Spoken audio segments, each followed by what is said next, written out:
नमस्कार साथियों। आओ करें तैयारी में आपका स्वागत है। साथियों, जैसा आपको पता है कि हम करंट अफेयर की एक न्यू सीरीज लेके आए हैं आपके समक्ष, जिसमें एडुटेरिया जो करंट अफेयर्स की मैगजीन है, यह वार्षिकी मैगजीन है जिसमें सितंबर 2023 से अगस्त 2024 तक की समस्त घटनाओं का संकलन है।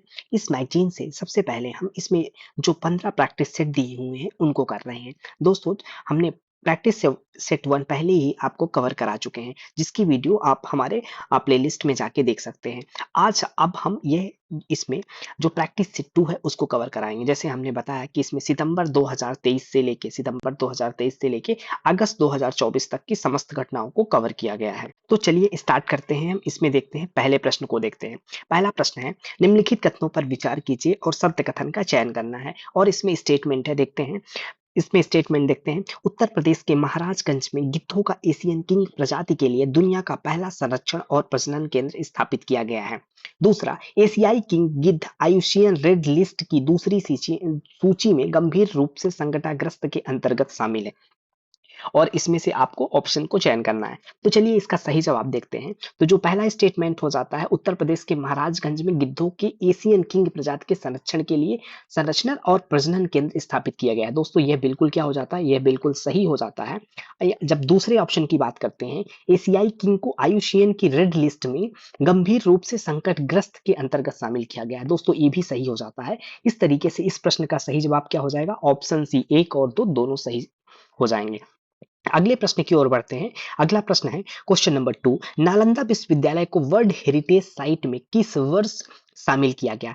ऑप्शंस देखते हैं, 2014 में, 2018 में, 2016 में, 2020 में। तो सही जवाब क्या हो जाएगा दोस्तों, नालंदा विश्वविद्यालय को जो वर्ल्ड हेरिटेज लिस्ट में कब शामिल किया गया था, तो 2016 में नालंदा विश्वविद्यालय कि विश्वविद्यालय को वर्ल्ड हेरिटेज साइट की लिस्ट में शामिल किया गया था। अगले प्रश्न को देखते हैं, क्वेश्चन नंबर 3। यहाँ पे प्रमुख थीम दिया हुआ है, प्रमुख दिवस और उसकी थीम दी हुई है। और इनमें से हमको क्या करना है, जो गलत थीम, जो गलत है उसको सेलेक्ट करना है, जो गलत है उसको सेलेक्ट करना है, गलत बताना है कौन सा युग गलत है। तो इसमें से देख लेते हैं। जो पहला हो जाता है, विश्व मरुस्थली और सूखा रोकथाम दिवस। एक सूखा रोकथाम दिवस, ये भूमि के लिए एकजुट, हमारी विरासत हमारा भविष्य, ये क्या है, ये बिल्कुल सही हो जाता है। जो विश्व मरुस्थलीकरण, जो वर्ल्ड डेजर्टिफिकेशन जो है, उसका थीम क्या है, भूमि के लिए एकजुट, हमारी विरासत और हमारा भविष्य, ये क्या है, ये पहल है। दूसरा हम देखते हैं, अंतरराष्ट्रीय ओलंपिक दिवस, हर किसी का स्वागत है। दोस्तों, ये क्या हो जाता है, गलत हो जाता है। इसकी थीम हर किसी का स्वागत है नहीं होती है। विश्व शरणार्थी दिवस, पूरा विश्व एक घर, ये भी क्या हो जाता है, गलत हो जाता है। इस तरीके से हमको कौन सा युग में गलत है पहचान करना है, तो कौन सा दूसरा और तीसरा गलत हो जाता है। तो ऑप्शन बी इस प्रश्न का सही जवाब हो जाएगा। अगले प्रश्न की ओर बढ़ते हैं, क्वेश्चन नंबर 4 को देखते हैं। क्वेश्चन नंबर 4 में दो स्टेटमेंट दिए हुए हैं और असत्य कथन का हमको चयन करना है। हाल ही में नीदरलैंड के पूर्व प्रधानमंत्री मार्क रूटे को नाटो का अगला महासचिव नियुक्त किया गया है। दूसरा स्टेटमेंट, नाटो की स्थापना 4 अप्रैल 1949 को किया गया एवं इसका मुख्यालय जिनेवा स्विट्जरलैंड में है। इसमें से असत्य कथन को हमको पहचान करना है। तो देखते हैं, हाल ही में नीदरलैंड के पूर्व प्रधानमंत्री रहे मार्क रूटे को नाटो का अगला महासचिव नियुक्त किया गया है। ये बिल्कुल सही है दोस्तों, क्योंकि नीदरलैंड के जो पूर्व प्रधानमंत्री मार्क रूटे थे, इनको नाटो का महासचिव नियुक्त किया गया है। जब दूसरा स्टेटमेंट देखते हैं, नाटो की स्थापना 4 अप्रैल 1949 को किया गया, इसका मुख्यालय जिनेवा स्विट्जरलैंड में है। ये गलत हो जाता है दोस्तों, ये गलत हो जाता है। तो इसमें असत्य को छांटना है हमको। तो असत्य कौन सा हो जाएगा, ऑप्शन बी। ऑप्शन बी इस प्रश्न का सही जवाब हो जाता है। ऑप्शन बी क्या हो जाएगा, सही जवाब हो जाएगा। अब हम क्वेश्चन नंबर 5 की ओर बढ़ते हैं। क्वेश्चन नंबर 5 देखते हैं, प्रधानमंत्री की अध्यक्षता वाली कैबिनेट नियुक्त समिति द्वारा भारत के विदेश सचिव के रूप में किसे नियुक्ति को मंजूरी दी गई। तो आपको बताना है, भारत के विदेश सचिव की नियुक्ति किसकी मंजूरी दी गई, संयुक्त में किसको मंजूरी, मतलब भारत के विदेश सचिव किसे बनाया गया है। तो यहाँ पे ऑप्शंस देख लेते हैं हम। लोक दर्शन रेग्मी, विक्रम मिस्त्री, डॉक्टर प्रमोद कुमार मिश्रा और गिरीश तांती। तो सही जवाब क्या हो जाएगा दोस्तों, विक्रम मिस्त्री को क्या बनाया गया है, भारत का विदेश सचिव बनाए गए हैं, विक्रम मिस्त्री बनाए गए हैं। अगले प्रश्न की ओर बढ़ते हैं। आर्टिफिशियल इंटेलिजेंस तैयारी सूचकांक 2024 के संदर्भ में निम्न कथनों पर विचार करें। और इसके ऑप्शंस देख लेते हैं हम। यह सूचकांक विश्व बैंक द्वारा जारी किया जाता है। दूसरा स्टेटमेंट हो जाता है भारत को 0.49 रेटिंग के साथ निम्न आय वाले देश की श्रेणी में रखा गया है। और तीसरा स्टेटमेंट हो जाता है शीर्ष प्रदर्शनकर्ता देश के रूप में सिंगापुर के बाद डेनमार्क यूएसए का स्थान है। अब इसमें से आपको क्या करना है, असत्य कथन का चयन करना है, असत्य कथन का चयन करना है। तो हम देख लेते हैं असत्य कथन। तो इसमें यह सूचकांक विश्व बैंक द्वारा जारी किया जाता है, बिल्कुल गलत हो जाता है, विश्व बैंक द्वारा यह जारी नहीं किया जाता है, तो ये गलत हो गया। और दूसरे देखते हैं भारत को भारत को 0.49 रेटिंग के साथ निम्न आय वाले देश की श्रेणी में रखा गया है, ये भी गलत है दोस्तों। शीर्ष प्रदर्शनकर्ता देश के रूप में सिंगापुर के बाद डेनमार्क और यूएसए का स्थान है, बिल्कुल सही। पहले नंबर पे कौन है, देश के रूप में सिंगापुर के बाद डेनमार्क और यूएसए। पहले नंबर पे यहाँ पे कौन हो जाता है, डेनमार्क हो, सिंगापुर हो जाता है, दूसरे नंबर पे डेनमार्क और तीसरे में यूएसए, ये सही हो जाता है। तो यहाँ असत्य पूछा है तो असत्य पहला और दूसरा असत्य हो जाता है, तो ऑप्शन सी क्या हो जाएगा, सही जवाब हो जाएगा। क्वेश्चन नंबर अब 7 को देखते हैं। क्वेश्चन नंबर 7 किससे रिलेटेड है, चर्चा में रहा बिनसार वन्यजीव अभयारण्य किस राज्य में स्थित है। आपको बताना है कि बिनसार वन्यजीव वन्यजीव अभयारण्य किस राज्य में है। ऑप्शन देखते हैं, हिमाचल प्रदेश, उत्तराखंड, जम्मू कश्मीर और सिक्किम। तो दोस्तों इसका सही जवाब हो जाएगा जो बिनसार वन्यजीव अभयारण्य है वह उत्तराखंड में स्थित है, उत्तराखंड में स्थित है। अगले प्रश्न की ओर बढ़ते हैं। अगला प्रश्न हो जाता है क्वेश्चन नंबर 8। हाल ही में संयुक्त राज्य अमेरिका ने किस देश को अपना प्रमुख गैर नाटो सहयोगी नामित किया। गैर नाटो सहयोगी किसे नामित किया है, यूएसए ने। ऑप्शन देखते हैं, दक्षिण अफ्रीका, मोरक्को, लीबिया, केन्या। तो सही जवाब क्या हो जाएगा दोस्तों, केन्या को संयुक्त राज्य अमेरिका ने केन्या को क्या क्या अपना प्रमुख गैर नाटो सहयोगी नामित किया है, केन्या को। सही जवाब ऑप्शन डी हो जाएगा। क्वेश्चन नंबर 9 देखते हैं। हाल ही में श्रीनगर विश्व शिल्प शहर के रूप में मान्यता प्राप्त करने वाला चौथा भारतीय शहर बन गया है। दूसरा ऑप्शन, जयपुर, वाराणसी, मैसूर को पहले ही विश्व शिल्प शहरों के रूप में मान्यता मिल चुकी है। सही कथन का हमको चयन करना है, हमको सही स्टेटमेंट बताना है। तो इसका सही जवाब क्या हो जाएगा, बिल्कुल सही, श्रीनगर को क्या मिल गया है, विश्व शिल्प शहर के रूप में मान्यता प्राप्त करने वाला चौथा भारतीय शहर बन गया है, ये सही हो जाता है। जयपुर, वाराणसी, मैसूर को पहले ही विश्व शिल्प शहरों के रूप में मान्यता मिल चुकी, नहीं दोस्तों, ये दूसरा स्टेटमेंट गलत है। तो इस सत्य कथन कौन हो जाएगा, केवल एक हो जाएगा। तो ऑप्शन ए क्या हो जाएगा, इसका सही जवाब हो जाएगा, ऑप्शन ए सही जवाब हो जाएगा। क्वेश्चन नंबर 10 की ओर बढ़ते हैं। विश्व निवेश रिपोर्ट 2024 के संदर्भ में निम्न कथनों पर विचार करना है हमको, विश्व निवेश रिपोर्ट 2024 के संबंध में। असत्य कथन का हमको चयन करना है। बताइए, यह रिपोर्ट विश्व बैंक द्वारा जारी किया गया है, ये हुआ पहला स्टेटमेंट। दूसरा स्टेटमेंट, प्रत्यक्ष विदेशी निवेश के मामले में भारत वर्ष 2022 में 8वें स्थान से फिसलकर 2023 में 15वें स्थान पर आ गया है। तीसरा स्टेटमेंट देखते हैं। रिपोर्ट के अनुसार वर्ष 2023 में भारत में प्रत्यक्ष विदेशी निवेश एफडीआई 28% घटकर 43 बिलियन डॉलर हो गया है। अब इसमें हमको सत्य कथन की पहचान करना है। तो सत्य कथन क्या हो जाएगा, विश्व बैंक द्वारा, विश्व निवेश रिपोर्ट विश्व बैंक द्वारा जारी किया जाता है, गलत दोस्तों, विश्व बैंक द्वारा जारी नहीं किया जाता, तो पहला स्टेटमेंट गलत हो गया। दूसरा स्टेटमेंट देखते हैं हम, प्रत्यक्ष विदेशी निवेश के मामले में भारत 2022 में किसमें, 8th स्थान पे, इस स्थान से फिसलकर 15वें स्थान पे आ गया। 8वें स्थान से फिसलकर किसमें आ गया, 15वें स्थान पे आ गया। तो ये बिल्कुल सही जवाब है। और तीसरा देखते हैं, रिपोर्ट के अनुसार 23 में भारत की एफडीआई 28% घटकर 43 बिलियन डॉलर हो गई, ये भी गलत हो जाता है। तो केवल दो मतलब बी ऑप्शन सही हो जाता है, बी ऑप्शन सही जवाब हो जाएगा। क्वेश्चन नंबर 11 की ओर बढ़ते हैं। 18वीं लोकसभा चुनाव के संदर्भ में निम्न कथनों पर विचार करें। राष्ट्रपति द्वारा संसद भर्तृहरि महताब को प्रोटेम स्पीकर नियुक्त किया गया। दूसरा, स्वतंत्र भारत की 18वीं लोकसभा से पूर्व सभी अध्यक्ष निर्विरोध चुने गए हैं। तीसरा, ओम बिरला 2 बार लोकसभा अध्यक्ष निर्वाचित होने वाले छठे अध्यक्ष हैं। चौथा, प्रोटेम स्पीकर की नियुक्ति के संबंध में राष्ट्रपति संविधान के अनुच्छेद 94 एक से शक्तियां प्राप्त करता है। कितने कथन सत्य पूछा जा रहा है यहाँ पे दोस्तों, तो यहाँ पे कितने कथन सत्य हो जा रहे हैं, तो यहाँ पे 3, केवल 3 कथन सत्य हैं। ऑप्शन क्या हो जाएगा, केवल 3 कथन क्या है, सत्य हैं, केवल 3 कथन सत्य हैं। अगले प्रश्न की ओर बढ़ते, क्वेश्चन नंबर 12 को देखते हैं। हाल ही में भारत सरकार के शिक्षा मंत्रालय द्वारा राष्ट्रीय परीक्षण एजेंसी एनटीए के माध्यम से परीक्षा को पारदर्शी, सुचारू और निष्पक्ष कराने हेतु किनकी अध्यक्षता में एक समिति गठन किया गया है। तो एनटीए को पारदर्शी पारदर्शी और क्या, एनटीए को पारदर्शी और स्वच्छ बनाने के लिए, पारदर्शी और स्वच्छ बनाने के लिए किसकी अध्यक्षता में समिति का गठन किया गया है। तो ऑप्शंस हो जाएंगे, सुबोध कुमार सिंह, प्रदीप सिंह खरोला, डॉक्टर के राधाकृष्णन, उपेंद्र द्विवेदी। तो सही जवाब क्या हो जाएगा, डॉक्टर के राधाकृष्णन के अध्यक्षता में समिति का गठन किया गया है। क्वेश्चन नंबर 13 देखते हैं। निम्न कथनों पर विचार करें, सत्य कथन का चयन करना है। हाल ही में फिलीपींस के पूर्व प्रधानमंत्री फिलेमान यंग को संयुक्त राष्ट्र महासभा के 79वें सत्र का अध्यक्ष चुना गया है। दूसरा, थाईलैंड समलैंगिक विवाह को मंजूरी देने वाला दक्षिण पूर्व एशिया का पहला देश बन गया है। इसमें सत्य कथन का चयन करना है, सत्य कथन का चयन करना है। तो इसका सही जवाब हो जाएगा, थाईलैंड समलैंगिक विवाह को मंजूरी देने वाला दक्षिण पूर्व एशियाई देश पहला एशियाई देश बन गया है। और ये क्या हो जाएगा, पहला ऑप्शन गलत हो जाता है, तो इसका सही जवाब ऑप्शन बी क्या हो जाएगा, इसका सही जवाब हो जाएगा। क्वेश्चन नंबर 14 को देखते हैं। हाइड्रोजन हाइड्रोजन प्रोजेक्ट में हाइड्रोन जो प्रोजेक्ट है, इसमें हाइड्रोन का पूर्ण रूप विस्तार बताना है हमको। तो हाइड्रोन का पूर्ण रूप क्या है दोस्तों, तो हाइड्रोन का मतलब होता है high through out optical network demonstration system. High through high throughput throughput optical network demonstration system. Option C क्या हो जाएगा इस प्रश्न, हाइड्रोन का फुल फॉर्म और इस प्रश्न का सही जवाब। 15 देखते हैं। निम्न कथनों पर विचार करना है, सत्य कथन का चयन करना है। 50वें G7 शिखर सम्मेलन अपुलिया इटली में संपन्न हुआ। दूसरा स्टेटमेंट, G7 के सदस्य के रूप में भारत भी एक देश है। तीसरा, G7 का प्रथम शिखर सम्मेलन 1975 में आयोजित किया गया था। अब इसमें सत्य कथन का चयन करना है, तो इसमें बताइए हमको सत्य कथन क्या हो जाएगा। तो 50वें G7 सम्मेलन अपुलिया इटली में संपन्न हुआ, बिल्कुल सही हो जाएगा। और G7 के प्रथम शिखर सम्मेलन 1975 में आयोजित किया गया था। ये क्या है, ये दोनों सही हो जाएगा। G7 के सदस्य के रूप में भारत भी एक देश है, ये गलत जवाब है दोस्तों।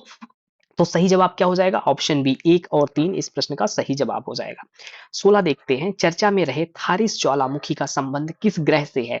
ऑप्शन देखते हैं, मंगल, शनि, बृहस्पति, पृथ्वी। तो जो थारिस ज्वालामुखी है वो किस ग्रह से संबंधित है, तो इसका सही जवाब हो जाएगा ये मंगल ग्रह से संबंधित है। थारिस ज्वालामुखी किसमें, मंगल ग्रह से संबंधित है थारिस ज्वालामुखी। अगले प्रश्न की ओर बढ़ते हैं। क्वेश्चन नंबर 17 देखते हैं। असत्य कथन का चयन करें। अब इसमें से चारों स्टेटमेंट पहले हम देख लेते हैं, फिर आपको बताना है सत्य कथन कौन है। नारंगी सैन्य स्टेशन गुवाहाटी प्लास्टिक कचरे से सड़क निर्माण करने वाला देश का दूसरा सैन्य स्टेशन बना है। तो नारंगी सैन्य स्टेशन गुवाहाटी में है, और इसका विशेषता क्या है, प्लास्टिक कचरे से सड़क निर्माण करने वाला देश का दूसरा सैन्य स्टेशन बना है। और दूसरा देखते हैं, दूसरा दूसरा देखते हैं। हाल ही में लेफ्टिनेंट जनरल एन.एस. राजा सुब्रमण्य को भारत के अगले थल सेना उप प्रमुख के रूप में नियुक्ति की मंजूरी मिल गई है, बिल्कुल सही हो जाता है दोस्तों।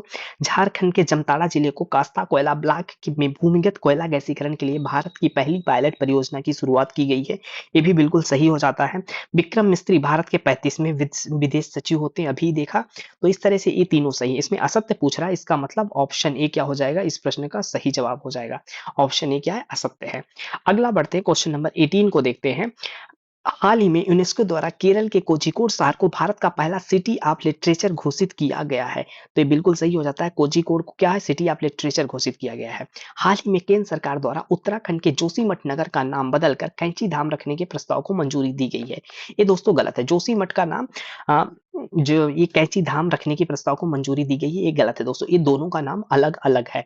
तो इस तरीके से सत्य कौन है, ऑप्शन एक मतलब सिटी ऑफ लिटरेचर कोझिकोड शहर को यूनेस्को ने सिटी ऑफ लिटरेचर का दर्जा दिया है।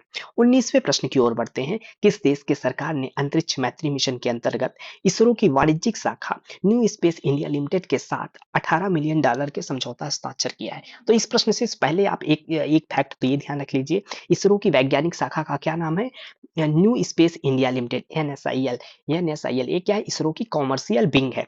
इसके साथ कौन, अंतरिक्ष मैत्री मिशन के अंतर्गत किस देश ने $18 मिलियन का समझौता हस्ताक्षर किया है, तो ऑप्शन देखते हैं, संयुक्त राज्य अमेरिका, इजराइल, ऑस्ट्रेलिया, जापान। तो सही जवाब हो जाएगा ऑस्ट्रेलिया ने अंतरिक्ष मैत्री मिशन के अंतर्गत NSIL के साथ $18 मिलियन का समझौता किया है। 20वें प्रश्न की ओर बढ़ते हैं। ग्लोबल लिक्विडिटी इंडेक्स 2024 के संदर्भ में निम्न कथनों पर हमको क्या करना है, विचार करना है और सत्य कथन का चयन करना है। जो ग्लोबल लिवेबिलिटी इंडेक्स 2024, इसके बारे में देखना है। यह इंडेक्स इकोनॉमिक्स इंटेलिजेंस यूनिट द्वारा प्रकाशित किया जाता है, बिल्कुल सही। जो ग्लोबल लिवेबिलिटी इंडेक्स है वो इकोनॉमिक्स इंटेलिजेंस यूनिट द्वारा प्रकाशित किया जाता है। दूसरा देखते हैं। लगातार तीसरे वर्ष वियना ने रैंकिंग में शीर्ष स्थान प्राप्त किया, बिल्कुल सही। वियना ने लगातार तीसरे वर्ष क्या किया है, रैंकिंग में शीर्ष स्थान प्राप्त किया है। रिपोर्ट में 10 भारतीय शहरों को शामिल किया गया है, बिल्कुल गलत। दिल्ली मुंबई 100 में से 60.2 अंकों के साथ 144, ये भी गलत हो जाता है। तो इस प्रश्न का सही जवाब ऑप्शन ए क्या हो जाएगा, इस प्रश्न का सही जवाब हो जाएगा। अगले प्रश्न की ओर बढ़ते, क्वेश्चन नंबर 21 देखते हैं। चर्चा में रहे कैनबिस, एम्फेटामिन और एक्सटसी का संबंध किससे है? किसके बारे में बात कर रहा है? एक तो कैनबिस, दूसरा एम्फेटामिन और तीसरा एक्सटेसी। इसका संबंध किससे है?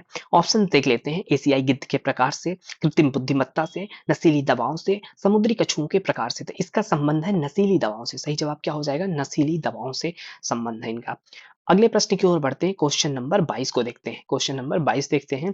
तो दुनिया के सबसे ऊंचे रेल पुल के संबंध में निम्न कथनों पर विचार करना है और इसके बारे में विचार करना है तो देख लेते हैं हम। ये चिनाब नदी में 1.178 फीट की ऊंचाई पर स्थित है। तो ये कहाँ पे है? जो दुनिया का सबसे ऊंचा रेल पुल है, रेल पुल की बात कर रहे हैं, ध्यान रखना। सबसे ऊंचा रेल पुल चिनाब नदी पे बना है जो 1178 फीट ऊंचाई पर स्थित है। दूसरा, ऊधम नगर श्रीनगर बारामूला रेल लिंक परियोजना का हिस्सा है। जो ये चिनाब नदी पे बना हुआ ऊंचा रेल पुल है, ऊधमपुर श्रीनगर बारामूला रेल लिंक परियोजना का हिस्सा है। ये भी क्या हो जाएगा? ये भी सही हो जाएगा। तीसरा देखते हैं, 1.3 किलोमीटर लंबा पुल जम्मू और कश्मीर के रियासी जिले में बक्कल और कौरी के बीच स्थित है। बिल्कुल सही। तो इस तरीके से इस जो प्रश्न है इसका सही जवाब क्या हो जाएगा? तीनों कथन क्या है इस प्रश्न के सही हैं। अगले प्रश्न की ओर बढ़ते हैं। क्वेश्चन नंबर 23 को देखते हैं।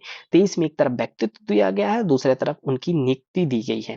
तो इसमें बताना हमको कितने जो है स्टेटमेंट सही है। तो डॉक्टर प्रमोद कुमार मिश्रा, प्रधानमंत्री के प्रधान सचिव Kapil Dev, professional golf tour of the India का नया अध्यक्ष, ये गलत हो जाएगा। Manoj Jain Bharat electronics limited chairman तथा प्रबंध निदेशक, लोक दर्शन रेग्मी नेपाल में भारत के राजदूत। तो इसमें क्या है? केवल दो ही सही हैं। तो सही जवाब क्या हो जाएगा? Option B. ऑप्शन बी, केवल दो ही सही है तो ऑप्शन बी इसका सही जवाब हो जाएगा। अगला बढ़ते हैं, 24 को देखते हैं। वैश्विक पवन दिवस के अवसर पर जारी पवन ऊर्जा स्थापित क्षमता के दृष्टिकोण से राज्यों का आरोही क्रम। यहाँ पे हमको विंड एनर्जी के जो उसकी स्टेब्लिश कैपेसिटी है उसके बेस्ड में हमको क्या देखना है? आरोही क्रम में देखना है।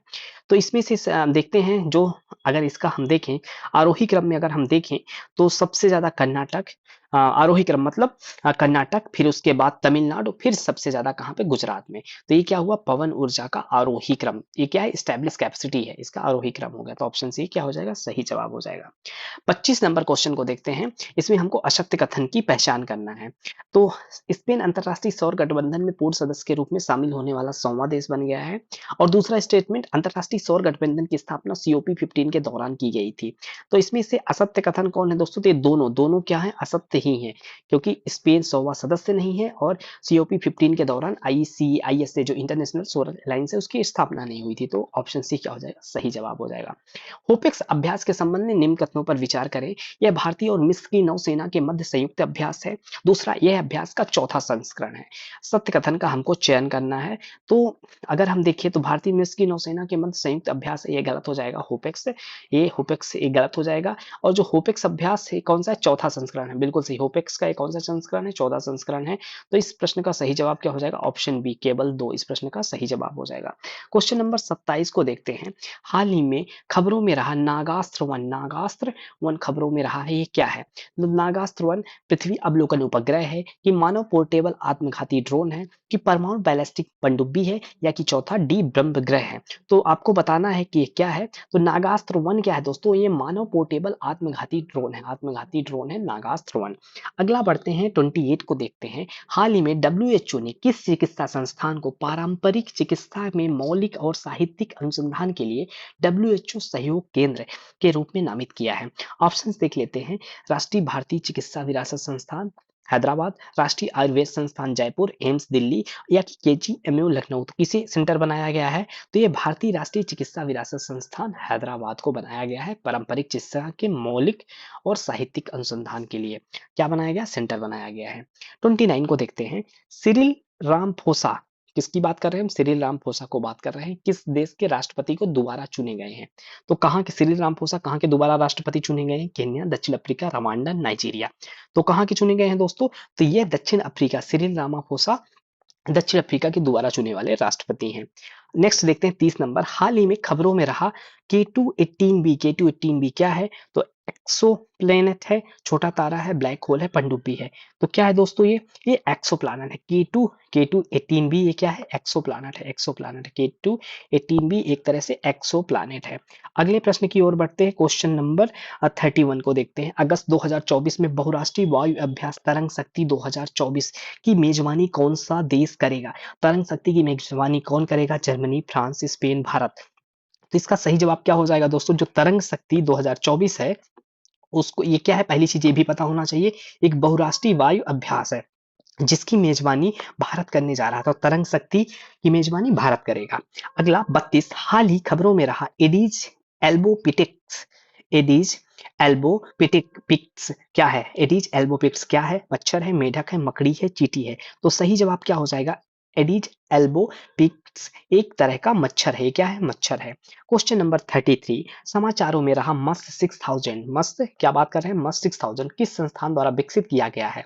मस्त 6000 आईआईटी रुड़की, या कि एनआईओटी चेन्नई, आईआईटी कानपुर, राष्ट्रीय समुद्र विज्ञान संस्थान, किसके द्वारा डेवलप किया गया है दोस्तों? तो ये राष्ट्रीय महासागर प्रौद्योगिकी संस्थान, जिसको हम क्या बोलते हैं? एनआईओटी बोलते हैं। एनआईओटी चेन्नई के द्वारा विकसित किया गया है मस्त 6000। अगला 34 नंबर प्रश्न को देखते हैं। हाल ही में भारत और अमेरिका के बीच महत्वपूर्ण उभरती प्रौद्योगिकियों पर पहल की दूसरी वार्षिक बैठक कहाँ आयोजित की गई? तो किसकी दूसरी बैठक बोला जा रहा है यहाँ पे? तो यहाँ पे भारत और अमेरिका के बीच जो महत्वपूर्ण उभरती प्रौद्योगिकी है उस पर दूसरी बैठक, नई दिल्ली, हैदराबाद, चेन्नई, जयपुर। तो कहाँ होने वाली है दोस्तों? तो ये नई दिल्ली में होने वाली है। ऑप्शन ए इस प्रश्न का सही जवाब हो जाएगा। 35 देख लेते हैं। हाल ही समाचारों में रहा डिजिटल स्वास्थ्य प्रोत्साहन योजना, कौन सी बात कर रहे हैं? डिजिटल स्वास्थ्य प्रोत्साहन योजना की बात कर रहे हैं। ये किस पहल के तहत शुरू की गई? तो डिजिटल स्वास्थ्य प्रोत्साहन योजना, मिशन इंद्रधनुष, सार्वभौमिक स्वास्थ्य देखभाल, C Ayushman Bharat digital mission, D प्रधानमंत्री स्वास्थ्य सुरक्षा योजना। तो किसके साथ हुई है? ये Ayushman Bharat digital mission, Ayushman Bharat digital mission के तहत डिजिटल स्वास्थ्य प्रोत्साहन योजना की शुरुआत की गई है। ठीक है, आगे बढ़ते हैं। क्वेश्चन नंबर 36 को देख लेते हैं। हाल ही में खबरों में रहा प्लैनेट 9। प्लैनेट 9 क्या है? ऑप्शंस देख लेते हैं। हमारे सौर मंडल के बाहरी क्षेत्र में एक काल्पनिक ग्रह है। दूसरा, नेपच्यून का एक चंद्रमा है। तीसरा, कुइपर बेल्ट के धूमकेतु है। डी, शनि का एक नया खोजा गया चंद्रमा। तो प्लैनेट 9 क्या है दोस्तों? तो सही जवाब क्या हो जाएगा? प्लैनेट 9 क्या है? हमारे सौर मंडल के बाहरी क्षेत्र में एक काल्पनिक ग्रह है। प्लैनेट 9 जो हमारे सौर मंडल है उसके बाहरी क्षेत्र में एक काल्पनिक ग्रह है। 37 नंबर प्रश्न को देखते हैं। विश्व सिकल सेल दिवस 2024 का विषय क्या है? सिकल सेल दिवस जो है उसका 2024 का विषय क्या है? इसमें से देख लेते हैं, ऑप्शंस देखते हैं।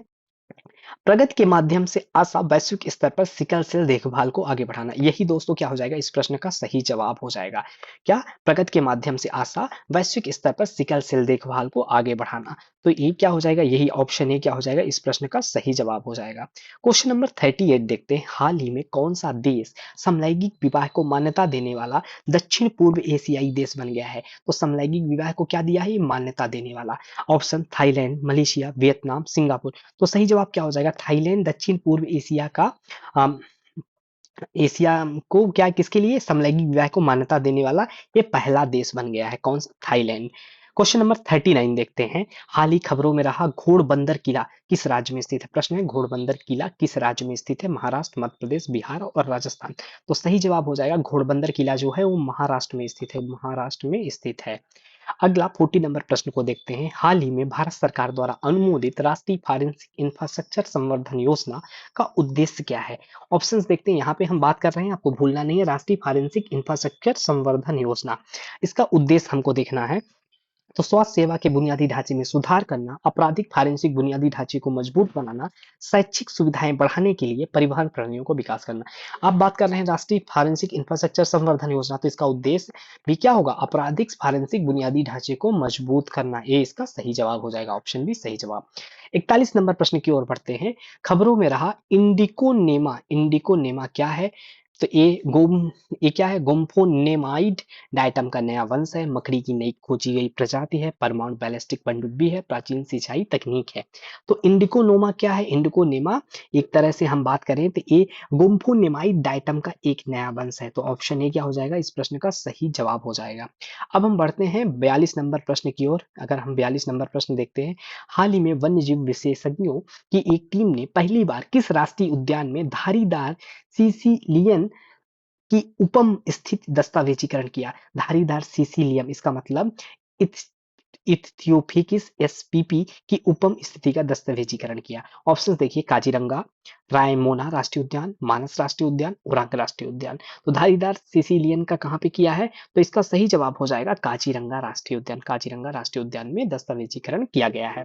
43 नंबर प्रश्न को देखते हैं। खबरों में रहा, मुगदल किला किस राज्य में स्थित है? तो मुगदल किला की बात की जा रहा है या कि मुंदल किला किस राज्य में है? केरल, तमिलनाडु, महाराष्ट्र, कर्नाटक। आपको बताना है, तो इसका सही जवाब हो जाएगा मुंदल किला कर्नाटक में स्थित है। ऑप्शन डी क्या हो जाएगा? सही जवाब हो जाएगा। 44 नंबर को देखते हैं। हाल ही में किस मंत्रालय ने पहला national additive manufacturing symposium 2024 launch किया है? एडिटिव मैन्युफैक्चरिंग सिंपोजियम किसने लॉन्च किया है? तो ऑप्शन इलेक्ट्रॉनिक्स और सूचना प्रौद्योगिकी मंत्रालय, गृह मंत्रालय, रक्षा मंत्रालय, शहरी विकास मंत्रालय। तो सही जवाब क्या हो जाएगा? इलेक्ट्रॉनिक्स और सूचना प्रौद्योगिकी मंत्रालय। इलेक्ट्रॉनिक्स और सूचना प्रौद्योगिकी मंत्रालय ने सिंपोजियम 2024 लॉन्च किया है। 45 नंबर प्रश्न को अब देखेंगे। हाल ही में किस संगठन ने स्टेट ऑफ ग्लोबल ईयर जारी किया? एसओजीए, स्टेट ऑफ ग्लोबल ईयर 2024 किसने जारी किया है? विश्व बैंक, डब्ल्यूएचओ, स्वास्थ्य प्रभाव संस्थान, यूएनईपी किसने जारी किया है? तो इसका सही जवाब हो जाएगा स्वास्थ्य प्रभाव संस्थान। स्वास्थ्य प्रभाव संस्थान ने स्टेट ऑफ ग्लोबल ईयर 2024 क्या किया है? लॉन्च किया है। तो ऑप्शन बी सही हो जाएगा। 46 देखते हैं। रुआंग ज्वालामुखी जो हाल ही में विस्फोट के कारण खबरों में है, किस देश में स्थित है? यहाँ पे बता रहा, आपको बताना है रुआंग जोली किस देश में, रुआंग ज्वालामुखी किस देश में स्थित है? तो option Malaysia, Indonesia, Chile, Ecuador. तो किस में स्थित है दोस्तों? यह स्थित है इंडोनेशिया में। इंडोनेशिया में। ऑप्शन बी क्या हो जाएगा? सही हो जाएगा, इंडोनेशिया में स्थित है। 47 नंबर प्रश्न को देखते हैं। हाल ही में भारत ने किस देश के नागरिकों के लिए मेडिकल ई वीजा सुविधा की घोषणा की है? तो मेडिकल ई वीजा कहाँ पे घोषणा की गई है? बांग्लादेश, नेपाल, भूटान, म्यांमार। तो कहाँ पे घोषणा की गई है दोस्तों? तो इसकी घोषणा की गई है बांग्लादेश में। बांग्लादेश में किसकी घोषणा की गई है? मेडिकल ई वीजा सुविधा की। 48 नंबर प्रश्न को देखते हैं। तीरंदाजी विश्व कप 2024 में भारत के लिए 2 कांस्य पदक किसने जीता? हम तीरंदाजी विश्व कप 2024 की बात कर रहे हैं। इसमें 2 कांस्य पदक किसने जीता है? प्रवीण जाधव, अभिषेक वर्मा, धीरज बोम्मदेवरा, लिम्बाराम। तो 2 जो कांस्य पदक है जीतने वाले कौन हो गए हैं? धीरज बोम्मदेवरा। किसमें हम बात कर रहे हैं? तीरंदाजी में 2 कांस्य पदक धीरज बोम्मदेवरा ने जीता है। 49 नंबर प्रश्न को देखते हैं। अंतरराष्ट्रीय ओलंपिक दिवस 2024 का विषय क्या है? इंटरनेशनल ओलंपिक डे 2024 का विषय पूछ रहा है। तो इसका विषय हो जाएगा चलो आगे बढ़े और जश्न मनाएं। चलो आगे बढ़े और जश्न मनाएं। ऑप्शन बी क्या हो जाएगा? इसका सही जवाब हो जाएगा। अब हम क्वेश्चन नंबर 50 देखते हैं। खालूबार युद्ध स्मारक संग्रहालय, खालूबार युद्ध स्मारक संग्रहालय जो हाल ही के समाचारों में देखा गया, भारत के किस क्षेत्र में स्थित है? तो खालूबार युद्ध स्मारक संग्रहालय, ऑप्शंस देखते हैं, बेंगलुरु, चंडीगढ़, लद्दाख और नई दिल्ली। तो ये कहाँ पे? लद्दाख में स्थित है। इस तरीके से दोस्तों हमने पूरे 50 क्वेश्चन को कवर किया। मैं आशा करता हूँ कि आप को इससे हेल्प मिलेगी। तो दोस्तों प्लीज और प्लीज इस जो वीडियो और इस चैनल को ज़्यादा से ज़्यादा लाइक करें और अपने दोस्तों के साथ शेयर करें, जिससे इसका बेनिफिट और लोगों को और एस्पिरेंट तक पहुंच सके। Thank you so much.